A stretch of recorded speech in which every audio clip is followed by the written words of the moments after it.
નમસ્કાર મિત્રો, જય દ્વારકાધીશ મિત્રો।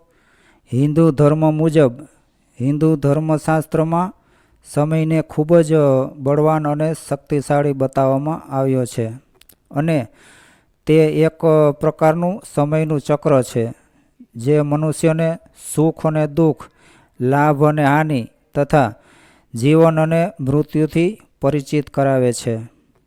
દોસ્તો, તમે પણ જોયું હશે કે સમયનું ચક્ર જ્યારે જ્યારે પરિવર્તિત થાય છે ત્યારે રાજાને રંક અને રંકને રાજા બનાવી દે છે અને એવું માનવામાં આવે છે કે એ સમયના કારણે જ મનુષ્યના જીવનમાં ક્યારેક ખુશી આવે છે તો ક્યારેક દુઃખ પણ આવે છે।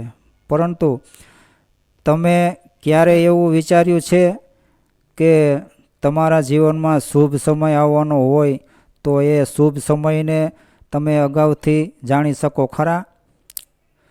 તો એનો જવાબ છે હા, જાણી શકાય। તો ચાલો દર્શક મિત્રો, આજના વિડીયોમાં તમે ક્યારેય પણ ન જાણ્યું હોય એવા સંકેતો વિશેની જાણકારી તમને આ વિડીયોમાં મળવાની છે કે જે જાણ્યા પછી તમે પણ તમારા જીવનમાં થનાર બદલાવ વિશે પહેલેથી જ અંદાજ લગાવી શકશો કે જેના વિશે ભગવાન શ્રી કૃષ્ણએ સ્વયં નારદજીને જણાવ્યું હતું। તો દર્શક મિત્રો, આજની આ કહાની ખૂબ જ જ્ઞાનવર્ધક અને બોધ આપનારી છે। તેથી કહાની શરૂ કરતા પહેલાં મારી આપ સૌને નમ્ર વિનંતી છે કે તમે હજુ સુધી અમારી ચેનલને સબસ્ક્રાઈબ ન કરી હોય તો અત્યારે જ કરી દેજો અને આ કહાનીને અધૂરી ન મૂકતા, કેમ કે અધૂરું જ્ઞાન હંમેશા નુકસાનકારક જ સાબિત થાય છે। શ્રી દ્વારકાધીશની કૃપા આપણા સૌ પર અવિરતપણે વરસતી રહે। દર્શક મિત્રો, આપણી શક્તિ જ્યાં પૂરી થાય ત્યાં પરમાત્માની અપાર શક્તિનો અનુભવ થતો હોય છે। જીવનમાં જ્યારે પણ તમારાથી વધુ સક્ષમ અને શક્તિશાળી વ્યક્તિ સાથે હરીફાઈ કરવાની તક આવે, સ્પર્ધા કરવાની થાય, ત્યારે તમારે પોતાને તમામ શક્તિ કામે લગાડવી જોઈએ। પરંતુ તેની સાથે પરમાત્માની કૃપા સદાયને માટે તમારા ઉપર વરસતી રહે એવો ભાવ મનમાં જરૂર રાખો। રામકથાનો એક પ્રસંગ છે કે સુગ્રીવે રામ સાથે દોસ્તી કરી હતી, તેથી રામે તેમને આશ્વાસન આપ્યું હતું કે હું તમારું રક્ષણ કરીશ, તમે જાઓ અને નિર્ભય થઈ વાલી સાથે યુદ્ધ કરો। આવા વિશ્વાસ સાથે સુગ્રીવ પોતાના કરતાં પણ વધુ શક્તિશાળી એવા પોતાના મોટા ભાઈ વાલી સાથે લડવા માટે જાય છે। ત્યારે તેની પત્ની તારા તેને ખૂબ સમજાવે પણ છે, પરંતુ વાલી અભિમાનમાં પત્નીની વાત સાંભળતો નથી। સુગ્રીવ શ્રીરામના ભરોસે વાલી સાથે યુદ્ધ કરે છે, પરંતુ વાલી સુગ્રીવને ખૂબ માર મારે છે। માર ખાધેલા સુગ્રીવ ભગવાન રામ પાસે આવીને કહે છે કે તમે તો મને કહ્યું હતું કે તમે મારી સુરક્ષા કરશો, પરંતુ વાલી જ્યારે મને મારી રહ્યો હતો ત્યારે તમે પોતાના ધનુષ કેમ ઉઠાવ્યા નહીં, મારું રક્ષણ કેમ ન કર્યું? ત્યારે ભગવાન રામ જણાવે છે કે દૂરથી તમે અને તમારો ભાઈ બંને એક સરખા જ દેખાવ છો, તો મારી સમસ્યા એ હતી કે હું કોના પર બાણ ચલાવું? પછી ભગવાન રામે સુગ્રીવના ગળામાં ફૂલોની માળા નાખી અને ફરીથી વાલી સાથે યુદ્ધ કરવા મોકલ્યા। ગળામાં માળા નાખીને ભગવાને પણ વાલીને મેસેજ આપ્યો કે સાવધાન થઈ જાય, મારી સુરક્ષામાં છે। પણ તે વખતે વાલીએ બહુ મોટી ભૂલ કરી અને ભગવાન રામનો સંકેત સમજી શક્યો નહીં। આપણા જીવનમાં પણ ઘણી વખત પરમાત્મા પોતાના સંકેત આપણને મોકલે છે, પરંતુ આપણે પણ વાલીની જેમ અહંકારમાં ડૂબેલા હોવાને કારણે ઈશ્વરના સંકેતોનો સમજી શકતા નથી.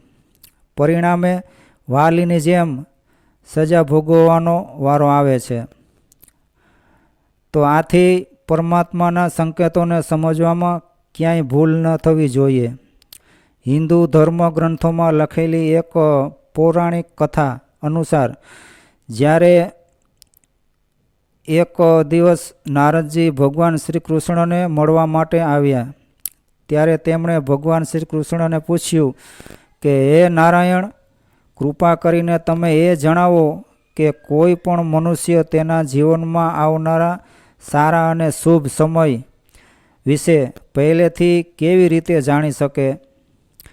ત્યારે ભગવાન શ્રી કૃષ્ણએ જવાબ આપ્યો કે હે દેવર્ષિ, હું સ્વયં મનુષ્યને તેમનો સમય બદલાય તે પહેલાં જ કેટલાક સંકેતો પશુ પક્ષીઓ, નાના બાળકો અને પોતાના ભક્તો દ્વારા પહોંચાડું છું. તો જ્ઞાની અને સજ્જન મનુષ્ય તો સમજી જ જાય છે, પરંતુ અજ્ઞાની મનુષ્ય તેને સમજી શકતા નથી. આ બધા જ સંકેતોમાં સૌથી પહેલો સંકેત એ છે કે જ્યારે કોઈ મનુષ્યની આંખો બ્રહ્મ મુહૂર્તમાં ખુલી જાય છે અને તેને સ્વયં ભગવાનનું સ્મરણ થવા લાગે છે, અથવા તો મનુષ્યને એવો અનુભવ થવા લાગે છે કે તેને કોઈ બીજા મનુષ્યો કોઈ બીજી દિશા તરફ લઈ જઈ રહ્યા છે, તો એવા મનુષ્યોએ એવું સમજી લેવું જોઈએ કે આવનારા સમયમાં તેનો ભાગ્યના દ્વાર ખુલવા જઈ રહ્યા છે અને તે સફળતાની નવી ઊંચાઈ સર કરવા જઈ રહ્યો છે. એવા સમયે હું સ્વયં મનુષ્યની મદદ કરું છું અને તેને સફળતાની નવી ટોચ ઉપર ચડવામાં હું સીડીનું કામ કરું છું. તો મિત્રો, તમારી પણ આંખો બ્રહ્મ મુહૂર્તમાં ખુલી જતી હોય અને તમને જો તમારા જીવનમાં આવો અનુભવ થયો હોય તો કોમેન્ટ બોક્સમાં જય દ્વારકાધીશ અવશ્ય લખજો. ત્યાર પછી ભગવાન શ્રી કૃષ્ણ બીજા સંકેત વિશે મહર્ષિને જણાવતા કહે છે કે હે બ્રહ્મપુત્ર, જ્યારે કોઈ મનુષ્ય ખૂબ જ પ્રસન્ન રહેવા લાગે છે અથવા જ્યારે તેના ચહેરા ઉપર હંમેશા હાસ્ય જોવા મળે છે, ત્યારે એવો મનુષ્ય પોતાના ક્રોધ પર વિજય પ્રાપ્ત કરી લે છે. તો એવા મનુષ્યએ સમજી લેવું જોઈએ કે હવે આવનારા સમયમાં તેના જીવનમાં ખુશીઓનો વરસાદ થવાનો છે. આવો મનુષ્ય જ્યારે પણ કોઈ વસ્તુ વિશે વિચારે છે તો તેને તેની ઈચ્છા કરતાં પણ વધારે પ્રાપ્ત થાય છે. તો દર્શક મિત્રો, તમે પણ સાંભળ્યું હશે એ પ્રસન્ન ચિત્તવાળા મનુષ્યના મનમાં જે ઈશ્વર સ્વયં વાસ કરે છે, અને એ વખતે જો મનુષ્યનું મન પ્રસન્ન રહેવા લાગે, આનંદિત રહેવા લાગે, તો સમજી લેવું કે તેના જીવનમાં હવે સારા સમયની શરૂઆત થઈ ચૂકી છે. ખુશીના દિવસોનું આગમન થવાનું છે. હવે આગળ ભગવાન શ્રી કૃષ્ણ ત્રીજા સંકેત વિશે વાત કરતા કહે છે કે જ્યારે કોઈ મનુષ્યના ઘરના દરવાજા આગળ કોઈ ગાય વારંવાર આવતી હોય, અથવા તો કોઈ વાર તેના ઘરમાંથી કોઈ પણ વસ્તુઓ આવીને ઉઠાવી જતી હોય, અથવા તો તેના ઘરના આંગણામાં કોઈ બિલાડી પોતાના બચ્ચાઓને જન્મ આપે, અથવા કોઈ પક્ષી તેના ઘરમાં આવીને પોતાનો માળો બનાવે અને કિલોલ કરવા લાગે, તો મનુષ્યએ સમજી લેવું જોઈએ કે આવનારો સમય તેને અત્યારે છે તેના કરતાં વધુ શક્તિશાળી અને બળવાન બનાવી દેશે અને તે તેના જીવનમાં નવી ઊંચાઈઓ સર કરશે. ત્યારબાદ ચોથા સંકેત વિશે જણાવતા ભગવાન શ્રી કૃષ્ણ કહે છે કે જ્યારે કોઈ મનુષ્યના ઘરે નાના બાળકો બોલાવ્યા વગર પણ વારંવાર આવીને ખેલકૂદ કૂદ કરતા હોય, રમતા રમતા હોય, તો તેવા સમયે પણ તે મનુષ્યોએ સમજી લેવું જોઈએ કે તેનો આવનારો સમય ખુશીઓથી છલોછલ ભરેલો આવવાનો છે અને નવા સંબંધો તેની સાથે બંધાવાના છે.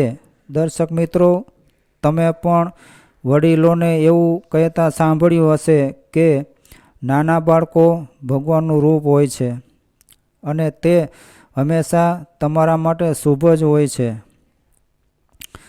તો મિત્રો, હવે પાંચમા સંકેત વિશે ભગવાન શ્રી કૃષ્ણ મહર્ષિને જણાવતા કહે છે કે જ્યારે મનુષ્યના ખર્ચમાં કમી આવવા લાગે અને ધન પ્રાપ્ત કરવા માટેના નવા નવા સ્ત્રોત પોતાની જાતે જ ખુલ્લા થતા જોવા મળે, ત્યારે એવા મનુષ્યોએ નક્કી માની લેવું જોઈએ કે તેનો ખરાબ સમય હવે વિદાય લઈ રહ્યો છે. મનુષ્યને બધી જ તકલીફોમાંથી છુટકારો મળી જશે અને તેના ઘરમાં ધનના ભંડારો ભરાઈ જશે.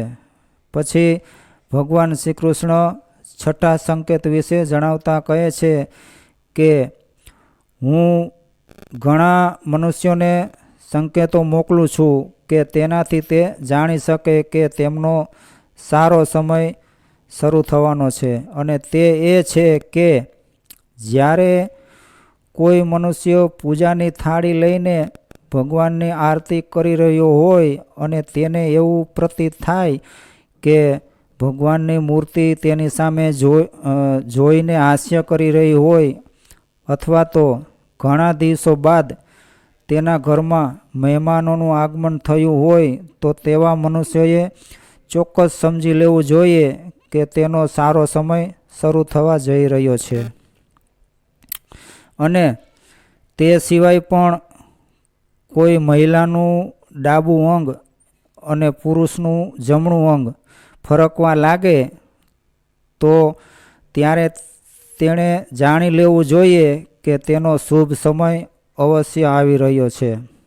અને ત્યાર પછી ભગવાન શ્રી કૃષ્ણ એમ પણ કહે છે કે જ્યારે મનુષ્ય વહેલી સવારે પોતાના કામ ધંધે અથવા નોકરી પર જવા માટે ઘરેથી નીકળે છે, ત્યારે તેને કોઈ સ્ત્રી પાણીથી ભરેલું પાત્ર માથા ઉપર લઈને સામેથી આવતી જુએ છે, તો એને ખૂબ જ શુભ સંકેત માનવામાં આવે છે. ત્યારે મનુષ્યએ સમજી લેવું જોઈએ કે હવે તેનું ભાગ્ય ખૂબ ઝડપથી ચમકવાનું છે. શ્રી કૃષ્ણ મહર્ષિ નારદને જણાવતા કહે છે કે જ્યારે કોઈ મનુષ્ય કોઈ શુભ કાર્ય કરવા માટે ઘરેથી નીકળી રહ્યો હોય અને રસ્તામાં તેને ગાય માતાના દર્શન થાય કે પછી તેને કોઈ સાધુ સંતોના દર્શન થાય, તો એવા મનુષ્યએ પણ સમજી લેવું જોઈએ કે તે જે કામ કરવા માટે ઘરેથી નીકળ્યો છે તે કામ તેનું જરૂરથી નિર્વિઘ્ને પૂરું થવાનું જ છે અને તે કામને સફળ થતાં તેને દુનિયાની કોઈ તાકાત નહીં રોકી શકે.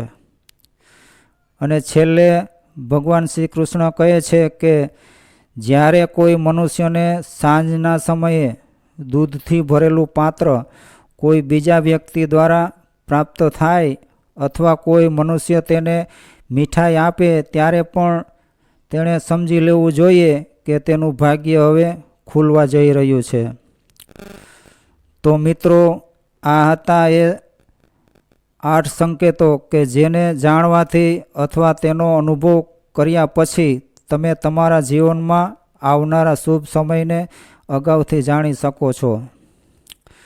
તો મિત્રો, આ વિડીયોમાં આપવામાં આવેલી માહિતી તમને કેવી લાગી તે કોમેન્ટ કરીને જરૂર જણાવજો. અને વિડીયો પસંદ આવ્યો હોય તો લાઈક કરો, શેર કરો, નવા હોય તો ચેનલને સબસ્ક્રાઈબ કરો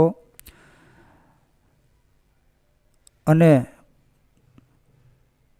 જરૂરથી ફરી મળશું એક નવા વિડીયો સાથે. ત્યાં સુધી જય દ્વારકાધીશ.